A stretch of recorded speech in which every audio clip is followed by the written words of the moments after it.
Well, I'd had no training in bioethics in medical school or residency. This was late 70s, early 80s. Sort of the first generation of ethicists were beginning to do their work at that point, and so I was completely unaware of it.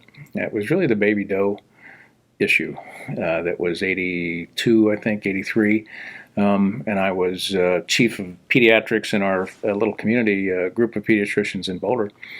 And the baby doe issue hit the fan, and they put up the signs in the nursery that said, if you're seeing instances of discrimination against handicapped newborns, call this federal hotline. So, well, it's kind of an odd way to deal with very complicated issues. So I said, maybe I should learn something about this bioethics. So I picked up Beecham and Childress's Foundations of Bioethics, and it was just a transformative experience in having read that book. And it was, people are thinking about these issues, people are writing about these issues. I never knew this domain was out there. And so at that point, we started an ethics committee in Boulder. And then when I went to Hopkins to do the Master's in Public Health, I figured, maybe I'll continue my education while I'm here, have the opportunity to study some bioethics, learn a little bit more about the field. So I asked around, and they said, well, Ruth Faden, I think, does some work in that field. So I'll take a class from Ruth Faden. And again, through a transformative experience. And the experience with that program that they were just beginning at Hopkins, which was the affiliation with the Kennedy Institute and the Fellowship in Law, Ethics, and Health, subsequently became the Greenwall Fellowship. But I was first person to do their new program that Ruth had just developed in collaboration with the Kennedy Institute. And at that point, it became clear to me that I'd found the right field for me, and that this was really where I wanted to spend the rest of my career. Well, you say transformative. How?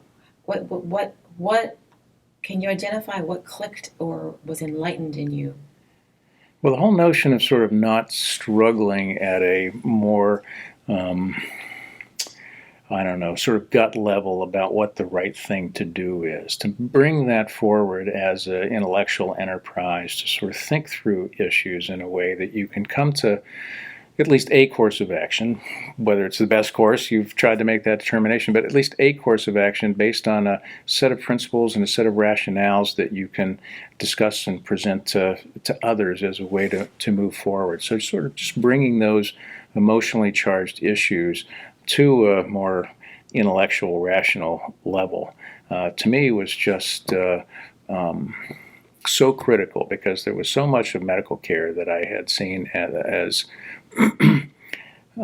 far more focused on the technical aspects and on the pathophysiological aspects, and not really attending to some of the value considerations. And I would never have been able to say that at the time, but I think it was a sort of underlying tension in my approach to medicine, that there wasn't adequate attention to thinking through these issues. And so when it became apparent to me that there were ways of thinking through, and the people who were doing this sort of work, and that this was opening up as a new professional opportunity to actually focus in this domain, then that for me was clearly the direction that I wanted to move.